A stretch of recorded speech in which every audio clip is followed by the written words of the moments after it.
Hello friends, स्वागत है आपका वीएस एजुकेशन चैनल पर। तो फ्रेंड, जैसा कि आप स्क्रीन पर देख रहे हैं कि मध्य प्रदेश में टीचर्स की कमी से बिगड़ रहा रिजल्ट। करीब 35,000 पद खाली, सिर्फ 8720 पदों पर हो रही भर्ती।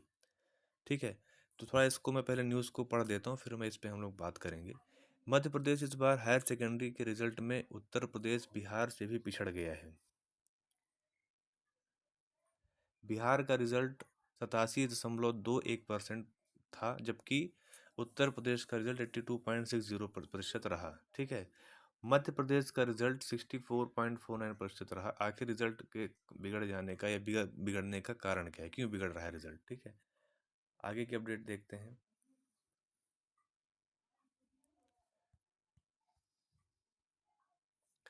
मध्य प्रदेश बोर्ड का रिजल्ट उत्तर प्रदेश और बिहार से भी करीब 22% कम रहा। माध्यमिक शिक्षा मंडल का हायर सेकेंडरी रिजल्ट 64.49% रहा। एमपी के 35% छात्र छात्राएं कम नंबर होने की वजह से प्रतियोगी परीक्षाओं में शामिल नहीं हो सकेंगे। ये बहुत इंपॉर्टेंट बात है। अगर इसमें 36% फेल स्टूडेंट को भी जोड़ लिया जाए तो आंकड़ा 70% के पार निकल जाता है। आखिर मध्य प्रदेश में बच्चों के खराब रिजल्ट की क्या वजह है?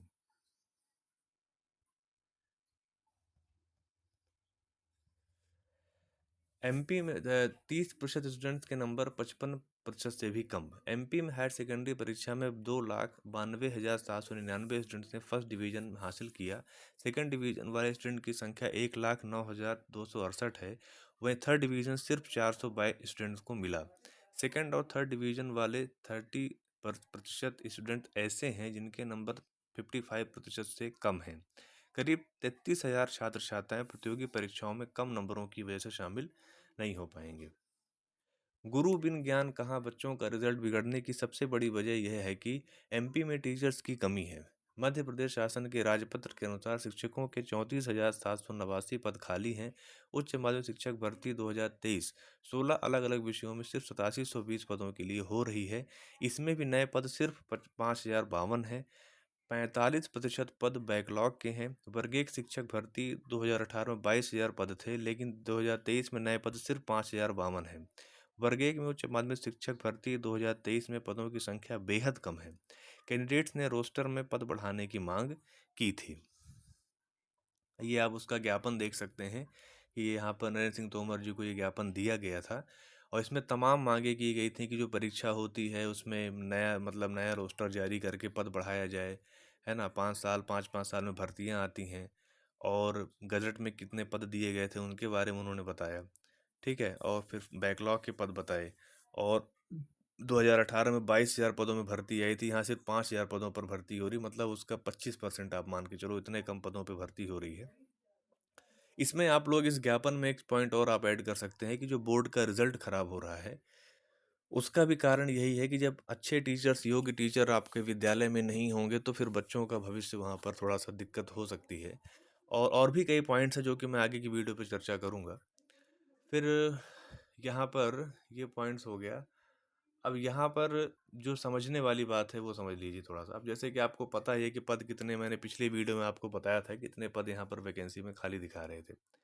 अब फ्रेंड्स, होता क्या है यहाँ पर कि जैसे मान लीजिए कि अगर हम थोड़ा सा बात करें, जो यहाँ पर बार बार ये बात कही जा रही है कि बच्चों का रिजल्ट खराब आ रहा है और वो प्रतियोगी परीक्षाओं में नहीं बैठ पाएंगे। जैसा कि आप सभी को पता होगा कि जो आईआईटी जैम का जो एग्ज़ाम होता है, सॉरी, आईआईटी जो जेई का एग्ज़ाम होता है, जैम तो यूजी पीजी लेवल पे होता है। जो जेई का एग्ज़ाम होता है उसमें पहले का जो सिस्टम चलता था उसमें कोई 12th का मतलब कोई क्राइटेरिया फिक्स नहीं किया गया था। मतलब अगर आपके 60% मार्क्स हैं 12th में, आप फर्स्ट डिवीज़न पास हैं, तो आप उस एग्ज़ाम को दे सकते थे। लेकिन करंट में क्या हुआ है कि स्कूल की गंभीरता को दरकिनार किया जाता था बच्चों के द्वारा, क्योंकि वो कोचिंग करने के लिए चले जाते थे, स्कूल वगैरह में बहुत कम ध्यान देते थे और अपना आके एग्ज़ाम दिए, कुछ भी 65-70% रिजल्ट आ गया, उधर वो लोग आईआईटी में टॉप भी करते, मतलब क्वालिटी, मतलब बच्चे अच्छे होते थे। तो स्कूल की गंभीरता को दरकिनार करने की वजह से जैम ने क्या कर दिया, आईआईटी जेई ने ये उसमें नियम ला दिया कि आप आईआईटी का एग्ज़ाम तभी दे पाएंगे जब आपके 75% या उससे ज़्यादा मार्क्स होंगे। अब जब आप यहाँ पर देख रहे हैं कि 30% बच्चे क्या हो गए हैं जिनके मार्क्स 55% से कम आ रहा है, मतलब वो थर्ड डिवीज़न की कैटेगरी में आ रहे हैं, तो वहाँ पर अगर देखा जाए तो इस वजह से क्या होगा कि मैं आईआईटी की ही बात नहीं करता, ऐसे बहुत सारे एग्ज़ाम होते हैं जहाँ पर कि फर्स्ट डिवीज़न की डिमांड होती है, ठीक है? और अगर वो बच्चे वहाँ पर नहीं मतलब कॉप अप कर पा रहे हैं, तो फिर उसके चलते क्या होगा कि वो बच्चे आगे चलकर वो पढ़ाई करते भी हैं तो उनके लिए काफ़ी दिक्कतें खड़ी हो जाएंगी। अब रही बात पदों की, तो सभी को पता है कि पद बहुत सारे खाली हैं। और अभी जैसे मैंने आपको एक लिस्ट भी दिखाई थी जिसमें मैंने बताया था कि जो यूएमएस का रोस्टर जारी हुआ था विभाग डीपीआई के द्वारा, उसमें पद भी आपको मैंने बताया था, कुछ विषयों को छोड़ दिया जाए तो पद यहाँ पर काफ़ी सारे दिखाए गए थे। अब यहाँ पर क्या है कि अगर लगातार इन पदों की मांग की जाएगी और सकारात्मक प्रयास किया जाएगा, चाहे वो सुर्खियों के माध्यम से हो, समाचार के माध्यम से हो, कई तरीके हैं उसके, तो फिर आप ये मान के चलिए कि आपके पद वहाँ पर बढ़ सकते हैं। बशर्ते ये है कि आपको वहाँ पर थोड़ा सा भरसक प्रयास करना पड़ेगा। और रही बात अभी के रिजल्ट की, तो मतलब एमपी का जो इस बार का रिजल्ट है वो वास्तव में काफ़ी ख़राब आया है। मतलब जो कुछ और जैसे मेरे जानने वाले बहुत से बच्चे ऐसे हैं जो पढ़ने में बहुत अच्छे थे, लेकिन उनके द्वारा ऐसे मतलब सुनने में आ रहा है, कई सारे कमेंट्स भी आ रहे हैं कि मतलब रिजल्ट जो है इस बार बहुत ही निराशाजनक है, ठीक है? तो मैं ये नहीं कहता कि सिर्फ टीचर्स की वजह से ही रिजल्ट ख़राब होता है।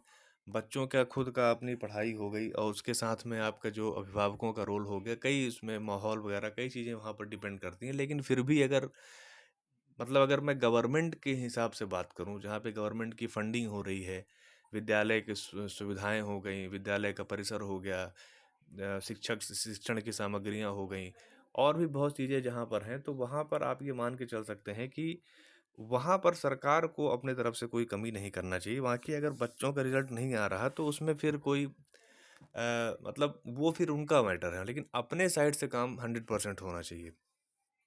तो यही चीज़ें यहाँ पर नहीं हो रही हैं जिसकी वजह से ये मतलब स्थिति निर्मित हो रही है।